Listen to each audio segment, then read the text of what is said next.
In the pre-dawn gloom of August 12, 1944, over the hilly fields of the Sandomierz Bridgehead hung that peculiar, heavy silence which in war always serves as a harbinger of a storm of colossal scale.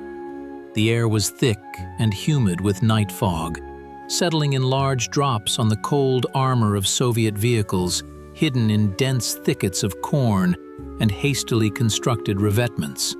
This was not the peaceful stillness of nature. It was a vacuum-like pause between the heartbeats of history, a moment when thousands of people on both sides of the invisible front line listened into the darkness, trying to catch the first signs of the inevitable clash. The ground beneath the infantrymen's feet, entrenched in the loose, sandy soil of the Vistula's western bank, seemed to begin vibrating almost imperceptibly long before the human ear could detect the sound. This vibration, akin to the tremor of an awakening volcano, transmitted through the soles of boots, through palms pressed to the earth, causing a vague, irrational anxiety even in those who had passed through the fiery hell of the Kursk salient and the icy crossings of the Dnieper. With each passing minute, this low-frequency hum grew, intensified, transforming into a rhythmic metallic rumble that caused sand to crumble from the trench walls and water in canteens to ripple finely. There, beyond the horizon, where the gray streaks of fog mingled with the first rays of the rising sun, concentrated a force destined to crush the Soviet defense in one blow. These were not merely mechanized columns. The hope of the Third Reich, embodied in steel, was advancing on the Red Army's positions. Elite Wehrmacht units, equipped with the latest technology, were preparing to teach the Eastern barbarians a lesson. But history, that greatest playwright of all time, had already prepared an unexpected twist for this scene. In the tall rye near the village of Ogłędów, invisible and silent, lay not steel giants of equal weight, but nimble 34s, tested in hundreds of battles, whose crews had staked not on the thickness of their frontal armor, but on cold tactical calculation, knowledge of the terrain, and iron self-control. To fully grasp the scale and drama of the events unfolding near the Polish village, one must mentally transport oneself several weeks back and survey the gigantic chessboard of the Eastern Front in midsummer 1944. Operation Bagration, a triumph of Soviet military art, effectively annihilated Army Group Center, creating a breach hundreds of kilometers wide in the German defenses. Soviet troops, like a raging river that had burst its dam, surged westward, liberating cities and reaching state borders. The swift advance to the Vistula and the capture of bridgeheads on its western bank were the logical culmination of this grand strategic thrust. The Sandomierz Bridgehead, captured by forces of the First Ukrainian Front in late July, was not merely a tactical success. It was a dagger pointed at the very heart of Germany, a direct corridor to the vital Silesian industrial region and further, to Berlin. The loss of this line would mean the final collapse of the entire defensive strategy in the East for the German command. Precisely for this reason, hysteria reigned at Hitler's headquarters. The Führer, whose belief in wonder weapons by this point had taken on the characteristics of religious fanaticism, categorically demanded the elimination of the bridgehead at all costs. The bet was placed on qualitative technological superiority. In Berlin, they were convinced that one new heavy tank, operated by an Aryan crew, was worth a dozen Soviet vehicles, and that the gloomy German genius was capable of compensating for any strategic miscalculations of the generals. The 501st Heavy Tank Battalion was urgently transferred to this region, an elite unit, the first to be armed with the newest, quote, zero, quote, tanks. known in the West as Quote 1. Quote. This was not just a rotation of troops, it was an attempt to change the very philosophy of war, contrasting the technological perfection and invulnerability against the mass and onslaught of the Red Army. At this point in space and time, two diametrically opposing concepts of tank building and warfare converged. On one side was the German school of Quote 2, Quote 3 was the apotheosis of this idea, a monster weighing almost 70 tons, protected by steel up to 180 millimeters thick in the frontal part of the turret. Its long-barreled 88 millimeter gun possessed monstrous penetrating power and ballistics, allowing it to destroy any Allied armored vehicles at a distance of more than 2.5 kilometers. It seemed that this steel leviathan was invulnerable to return fire and capable of dictating its terms on the battlefield. On the other side of the barricades was the Soviet school, which by '44 had reached its peak in balance and effectiveness. The T-34 85 tank was not the most armored and did not have the most powerful gun in the world, but it was mobile, reliable, maintainable, and, most importantly, was in the hands of people who had learned to fight not by numbers, but by skill, using every ravine, every tree, and every enemy mistake to their advantage. The 501st Battalion arrived in the Kielce area with great fanfare. The crews, many of whom were veterans who had been through the crucible of war, looked at their new machines with unconcealed pride. They believed in the magic of Krupp steel and Zeiss optics. However, problems began already during the deployment to the front, which became a grim premonition of the coming catastrophe. The heavy tanks, designed to dominate in the ideal conditions of proving grounds, turned out to be too delicate and capricious for the harsh reality of Polish roads. Transmissions could not withstand the colossal weight. Engines overheated and broke down, tracks tore at the slightest misalignment. Of the 45 tanks that solemnly unloaded from railway platforms, only a part reached the starting positions. About 8 vehicles broke down purely for technical reasons without even entering combat. But even the remaining strike force seemed more than enough to crush the Soviet defense, which, according to the erroneous opinion of the German staff, consisted of battle-exhausted infantry units and light anti-tank artillery. The German command made a fatal mistake, which often costs whole armies their lives. They underestimated the enemy. They did not know that Soviet intelligence worked flawlessly, and that the 53rd Guards Tank Brigade, under the command of Colonel Vasily Arkhipov, had already stood in the path of their steel ram. Arkhipov was a man of unique destiny and exceptional tactical talent. A two-time hero of the Soviet Union, he went through the Finnish campaign and all the most difficult stages of the Great Patriotic War, learning to read the battlefield like an open book. Having received intelligence reports about the appearance of new, previously unknown heavy enemy tanks, he did not panic. His experience suggested that in an open frontal collision, a nightly duel in an open field, the 34s had little chance. 85 millimeters of the Soviet gun against 150 millimeters of German armor. This mathematics was not in favor of the Red Army. But war is not only the physics of penetration and the chemistry of explosives. It is also the geometry of the terrain, and above all, the psychology of the commander. Arkhipov decided to impose his own rules of the game on the enemy. Having personally toured the positions in the area of the village of Ogłędów in a Willys, he carefully studied the terrain. He understood that the sandy, loose soil and the complex terrain profile with ravines and swampy areas would force heavy 70-ton German vehicles to stick to well-worn roads and solid ground. This made the enemy's movement routes predictable, depriving them of the possibility of wide maneuver.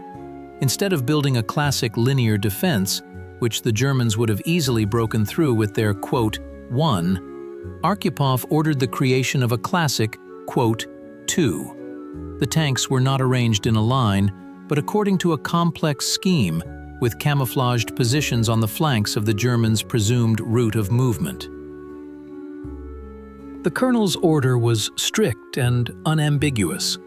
The camouflage had to be perfect. The tanks were buried in the ground up to their turrets, covered with haystacks, piled with shrub branches, smeared with clay to eliminate the glare of the armor. The crews were strictly forbidden to open fire until the last moment, letting the enemy come as close as possible to strike with certainty, at vulnerable sides, engine compartments, and under the turrets. This required superhuman endurance from the tank crews, to see death approaching and not respond, to wait until it exposed its unprotected side. A key role in this brilliant operation was to be played by the crew of Guards Junior Lieutenant Alexander Oskin. His T-34-85 tank was placed at the very forefront, on the flank of the exit from the hollow, through which, according to Archipov's calculations, the Germans were supposed to advance. Oskin, a young but already experienced officer, perfectly understood the measure of responsibility placed on his shoulders. All evening and part of the night before the battle, his crew spent in strenuous physical labor. The tank was so skillfully camouflaged that even from 10 paces it was impossible to distinguish it from a large, slightly settled haystack, of which there were hundreds in this field. The long and predatory gun barrel was covered with corn stalks, branches and grass were thrown onto the turret, and the tracks were sprinkled with sand. Inside the vehicle there was a tense anticipation, mixed with the smell of machine oil, diesel fuel, and sweat. The men understood that they were facing a battle with an unknown and terrible beast, about which the most incredible rumors circulated. Driver-mechanic Alexander Stetsenko, gun commander Abubakir Merkadarov, loader Alexander Grudinin, and radio operator Alexander Kalichev. All of them became a single organism, merged with their steel machine. They knew a simple truth: there might not be a second shot. If the first shell did not stop the enemy, the return fire of an 88mm gun would turn their tank into a mass grave in fractions of a second. And so, the morning of August 12th arrived. The fog, slowly, as if reluctantly, dissipated, revealing a view of a wide field covered in dew. First came the sound. That same growing, ear-splitting rumble of Maybach engines. Then, from the hollow, tearing through the remaining fog with their hulls, they began to crawl out, the King Tigers. It was a sight capable of paralyzing the will of a weak man. Huge, with long barrels equipped with muzzle brakes, they moved confidently, insolently, not expecting serious resistance in this sector. 3 vehicles led the advance. Some of them had Porsche-type turrets, more streamlined but with a design flaw in the form of a shot trap under the gun mantlet.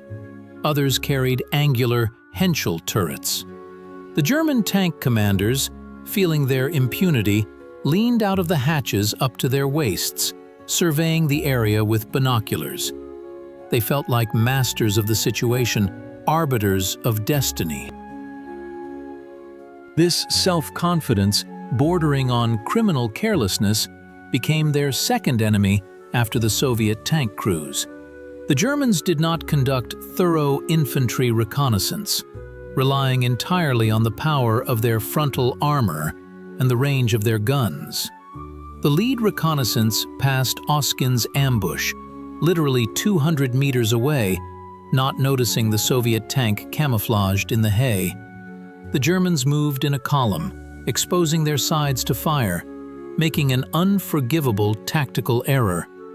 Alexander Oskin's heart pounded so hard that it seemed these beats could be heard through the tank helmet. He looked through the periscope, watching as the giant black and white crosses on the sides of the German vehicles grew closer, filling his entire field of vision. 200 meters, 150, 100. This was pistol shot range for tank combat, a distance where missing was impossible, but surviving a return shot was also impossible.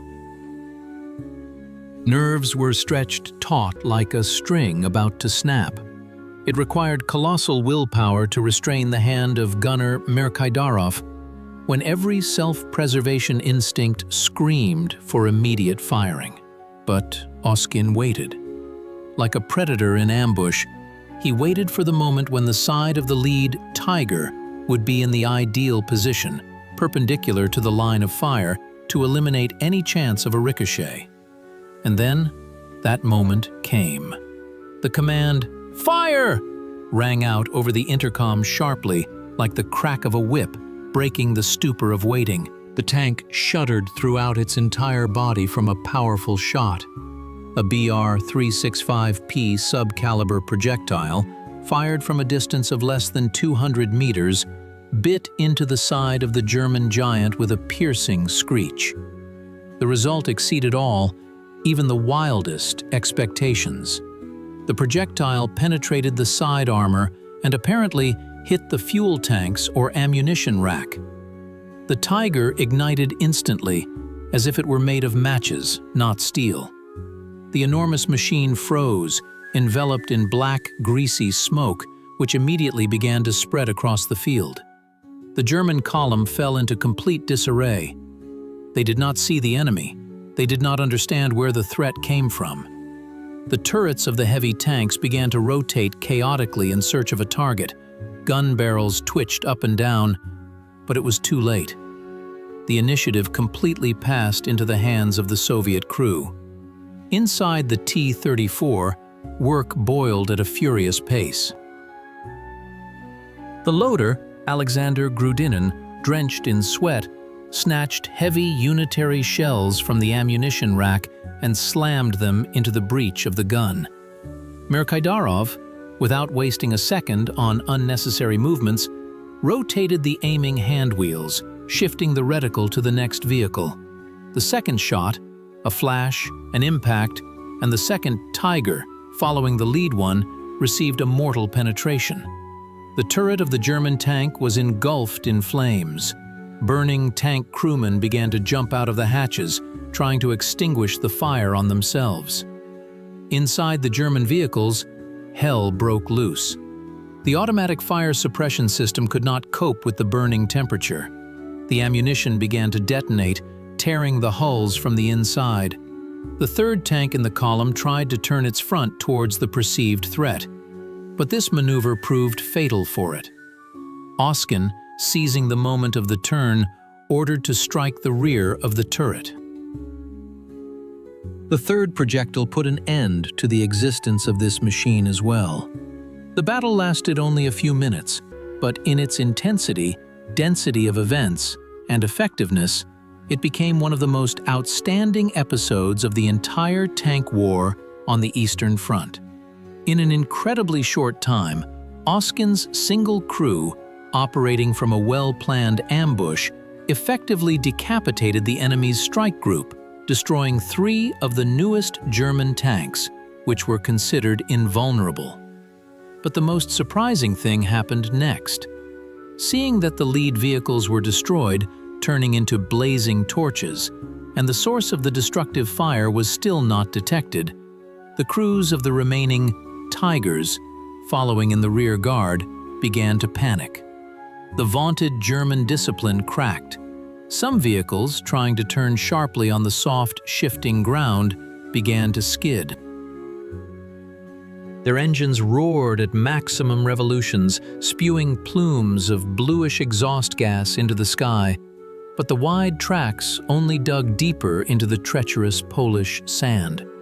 The enormous weight, which the designers considered an advantage, providing platform stability, became their trap. One of the King Tigers with hull number 502 got stuck so firmly belly down that the crew, losing the will to resist and fearing imminent encirclement by Soviet infantry, made an unprecedented decision. They simply abandoned the perfectly functional combat-ready vehicle without even turning off the engine. In a panic, they fled towards the forest, leaving the Reich's newest secret weapon to its fate. This was not just a tactical retreat. It was a flight symbolizing the collapse of morale in the face of an invisible yet deadly threat. By the evening of the same day, the scene on the battlefield near Ogłędów presented a surreal, almost mystical spectacle. Among the crumpled cornfields, under a crimson sunset sky, the charred remains of "one" machines smoldered with black smoke, resembling defeated ancient monsters. And next to them, like the main trophy, stood the completely intact, not even scratched, _2_502. Soviet tankers, infantrymen, and technicians approached this steel monster with undisguised interest mixed with caution. It was an incredible, fantastic stroke of luck to capture the enemy's newest secret development in fully working condition, with a full ammunition load and fuel supply. Inside the tank, on the commander's seat and in the compartments, they found operating instructions, technical documentation, maps, and even the crew's personal belongings, abandoned in haste. It turned out that the German tankers were in such a hurry to save their lives that they didn't even have time to plant demolition charges to destroy the secret equipment, as the regulations required. The significance of this seemingly local battle went far beyond the tactical success of a single tank brigade. The capture of intact King Tigers allowed Soviet command and designers to immediately, without delay, study all the strengths and weaknesses of the new German machine. Tank number 502 was urgently, under heavy guard, loaded onto a railway platform and sent deep into the rear, to the scientific research proving ground in Kubinka near Moscow. There it was subjected to comprehensive, brutal tests. Soviet engineers, metallurgists, and military specialists literally disassembled the trophy down to the last screw. They fired at its hull and turret with cannons of various calibers, drove it around the proving ground until the engine overheated, and analyzed the composition of its armor in laboratories. The results of these studies proved astounding, revealing deep-seated problems within the German military industry. It became clear that, despite its impressive thickness, the quality of German armor steel had catastrophically declined by the end of the war. Due to the loss of deposits and blockades, Germany experienced a severe deficit of critically important alloying additives, primarily molybdenum, which imparts toughness and elasticity to steel. To compensate for this deficiency, German metallurgists increased the carbon content, making the armor hard but brittle. When powerful Soviet high-explosive shells of 122 or 152 millimeters hit, even without a complete penetration, cracks formed in the armor, and multiple fragments flew off from the inner side, striking the crew and equipment like shrapnel. This was the spalling effect, which made being inside the tank mortally dangerous even with unpenetrated armor. Furthermore, the tank's running gear and transmission proved overloaded and unreliable, and the engine operated at its limits, leading to frequent breakdowns and fires. This detailed technical analysis provided invaluable information to the Soviet command for developing effective methods to combat the new German instructions, compiled based on tests in Kubinka, were immediately printed and distributed to all tank and artillery units of the active army. Soldiers and officers learned that the _2_ was not a mythical, invulnerable monster, but merely a heavy, unwieldy machine with specific vulnerable areas that could and should be destroyed with available means. The myth of the invincibility of the German _3_, diligently inflated by Goebbels' propaganda, was definitively and irrevocably dispelled. The psychological effect of this was enormous. The oppressive fear of tigers, which had been present in the troops since '43, was replaced by the cold excitement of professional armor hunters. However, beneath the superficial layer of military and technical success lay a deeper conceptual conflict that was resolved on the fields near Sandomierz. The Battle of Ogłędów became a clear clash of two worldviews, two engineering philosophies. The German approach, rooted in the traditions of Teutonic chivalry, was based on the creation of elite, bespoke, ultra-complex, and insanely expensive equipment.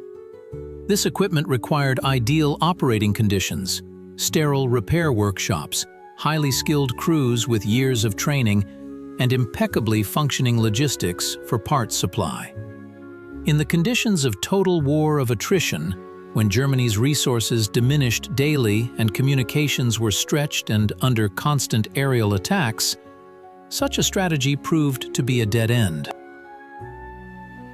The King Tiger was a masterpiece of engineering, a technical diamond, but it proved to be a poor soldier for the war it had to fight.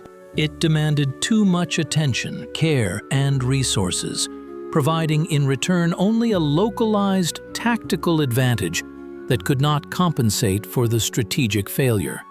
The Soviet approach, brilliantly exemplified by the T-34 tank, prioritized entirely different principles: mass production, technological simplicity, field repairability, and extreme reliability.